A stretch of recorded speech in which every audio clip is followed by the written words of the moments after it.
Listen, America has been going through mass shooting for almost 20 years now. Let's try to remember Columbine High School. Since then, what have we done? Nothing. Expect that, except that each time there is a mass shooting, whether in school or at the mall or anywhere, even church, we are talking about gun restriction. We want to reduce access. But when we keep doing that, talking about that, we don't focus really on the victims. We don't really focus on the shooter. We are make it personal. We are make it emotional. And after 2 or 3 months, we forget all about it. We're gonna talk about it the next time it happens. Let's take an example, right? Let's talk about what happened Tuesday in that city called Uvalde, Texas. 21 people got shot. I don't care if it was one person or 500. The point is already one too many. It was never supposed to happen. It happened because our politicians never really focus on the real issue. They never make schools priority. They never make safety priority. We're talking about, yeah, we need, that guy is 18 years old, he's not supposed to have a gun. I don't care about that because if at 18 years old, somebody can go to war, somebody can join the military, why preventing him from getting a gun? So this is a wrong debate. This is what I'm suggesting. I'm suggesting rather that we together as a community, as a country, as a nation, we focus, we make schools priority. First thing, we need to make school a safe place to go, not only for the kids, but also for the parents. The parents wants to know when they drop off their kids to school, it's not going to be the last time they will or might see the kids. So that's why what I realize in America, and to avoid mass shooting or any shooting for that matter, is that the schools are too much accessible. They are too easily accessible.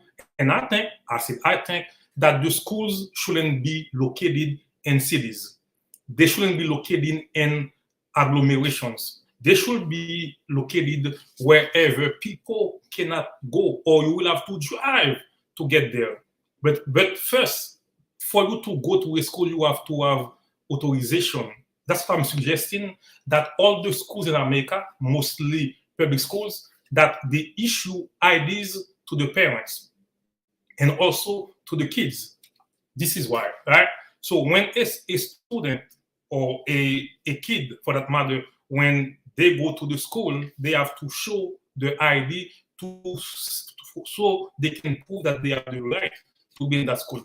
Same thing for the mom, same thing for the dad, same thing for whoever will be dropping kids to school to show that they have an ID. So the school, any school for that matter, should issue IDs to every parent.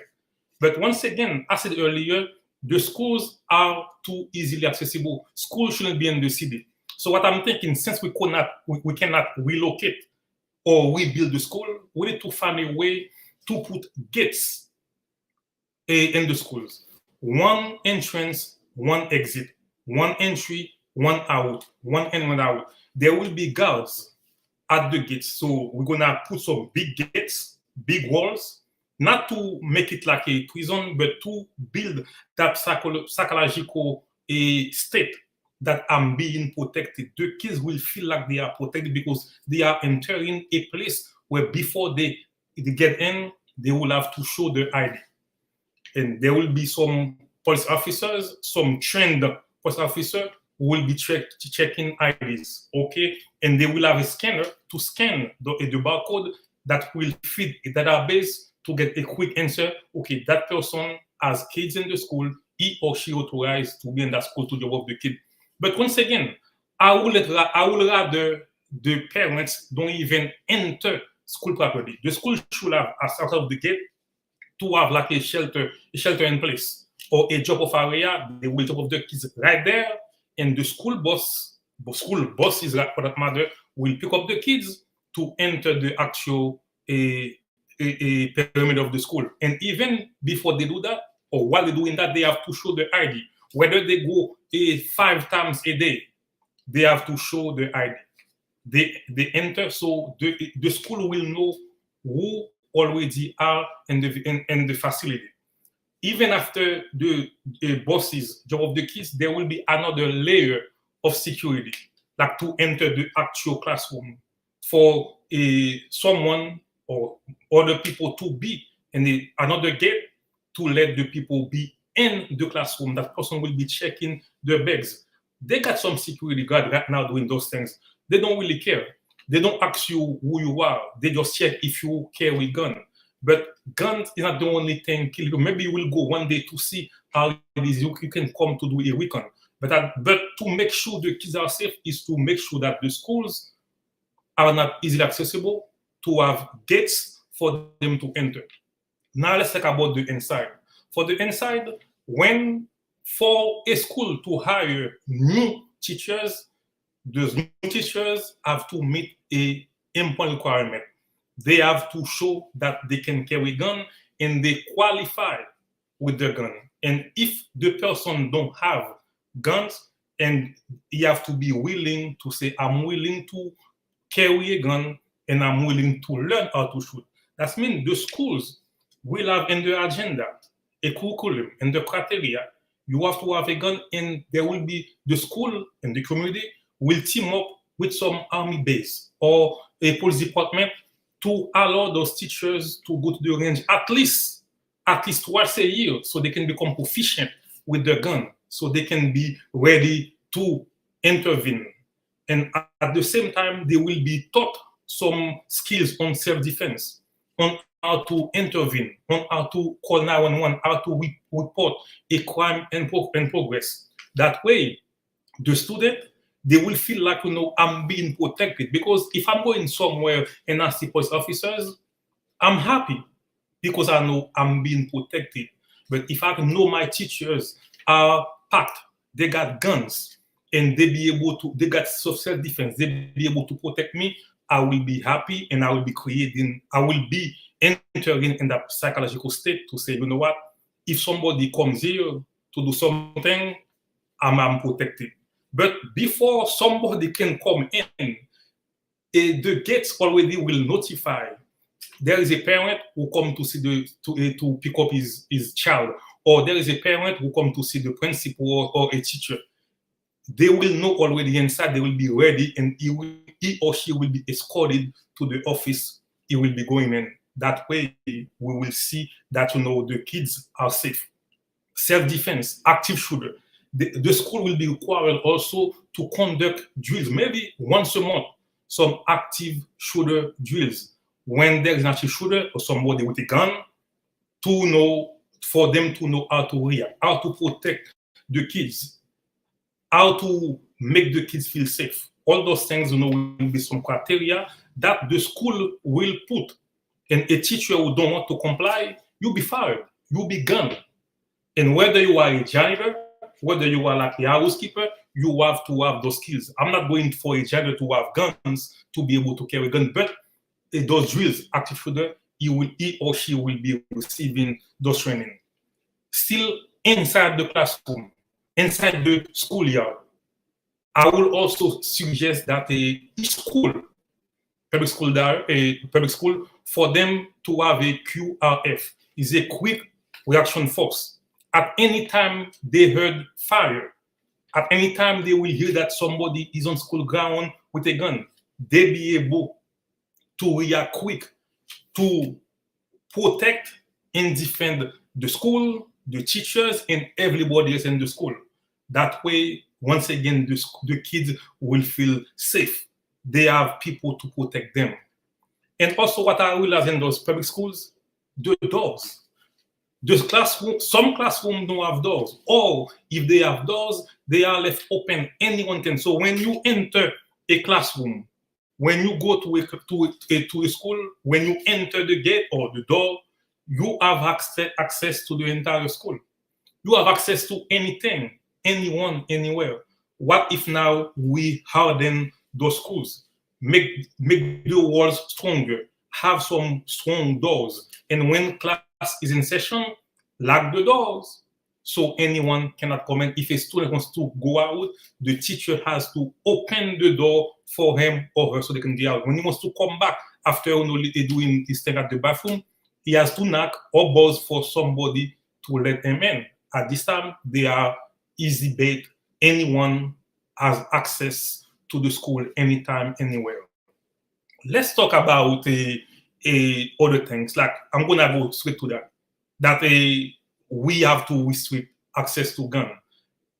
Once again, is political. That's not the real issue because that guy who has his gun, he didn't.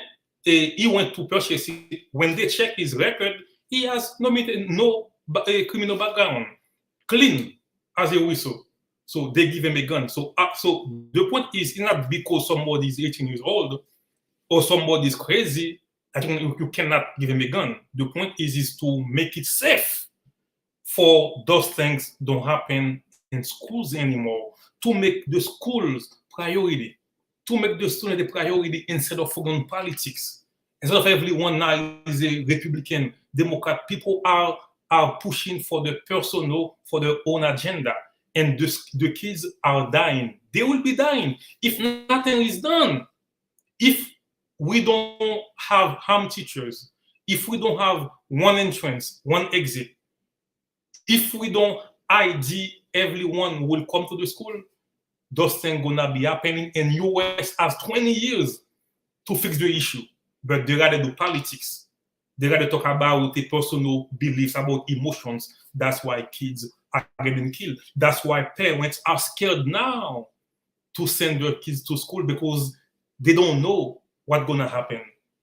Parents are glued by the phone. They are glued by the TV. They are watching the news to know if something had happened in the school.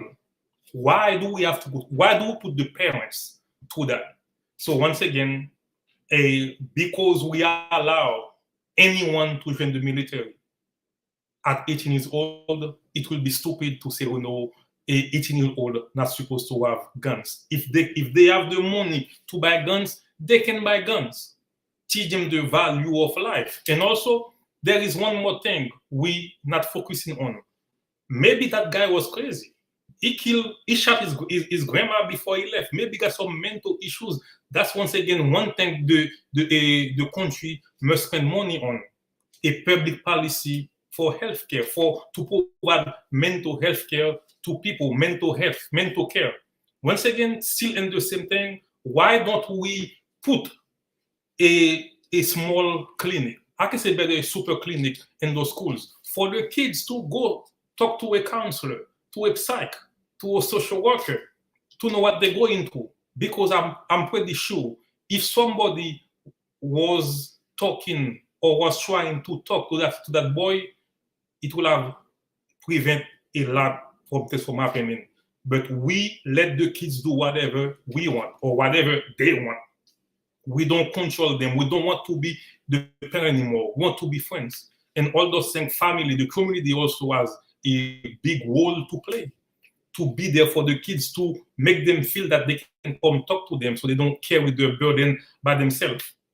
So let me finish what I'm saying is that we need better security. We need strong layers of security for schools. We need to make the school priority. And I got a question that just asked me, they allow those kids to drink. What's the question? Yeah, kids can drink cannot drink at 18, so they cannot have guns. There is no such thing. There is nowhere in the U.S. Constitution it said that a kid or children or somebody who is 18 years old can drink.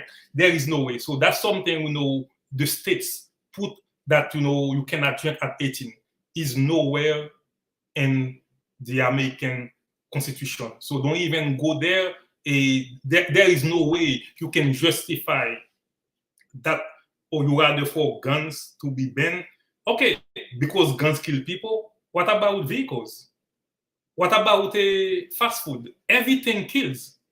Everything kills. So if you really want to protect everybody, no, the right to live, there is no such thing as the right to live. There is a thing about the right to protect life. The right to live is nowhere again in the Constitution. So let's not use emotions, all right? Let's not do emotions. Let's do rather a good sense policy to protect the schools, to make the kids safer psychologically, make them feel, make them think that they are protected. Right now, if you talk to many of them, they will tell you, I'm going to school and I know at any time I can get shot. Talk to the parents. They will tell you, man, my kids in school, I have to keep calling to make sure nothing happens. That's how we build America for the past 20 years, because we failed to do the right thing. We keep focusing on personal emotions. And you see how some some politicians reacted. Both aisle, Republican, Democrat. Gun control. Controlling what? So if we have to control guns to say that if you are under 21, you cannot buy a gun, or guns kill because it's AR-15, that's, once again, I'm sorry, it's bullshit. Though this is not the real debate. Anyone can have a gun, and this is our right. This is my right to buy a gun whenever I want and to do anything I want, as long as what I do is legal. AR-15 is the weapon of choice, but any weapon can kill several people, and M9 can do that. So they call mass shooting any shooting that is whenever more than one person is killed. You can have a handgun, a M9, go and kill 3-4 people. Doesn't mean it has to be AR-15 to qualify. You can ban assault rifle, but by banning assault rifle, you just reduce gun violence or mass shooting. You don't fix the issue. If you want to fix the issue, relocate or rebuild the schools. Build them like a military base. ID the parents. Don't let the parents go drop off the kids. They will go in school only if they have an appointment to talk to the principal or the teachers. One in, one out. One entrance, one out. One exit, one door. Because that guy used the back door. Why do I have back door? We need armed teachers. The teachers have to be taught some self-defense skills. They have to be taught some active shooter skills, how to react after shooters. They have to qualify. Those are criteria. Qualify with their gun. We need to have a QRF, a quick reaction force, that will react whenever they hear fire, they hear gunshots. The doors. Put doors in those classrooms. Security guards. And that's the way I think we can make school safe for the kids, for the parents, and for the entire community. Thank you.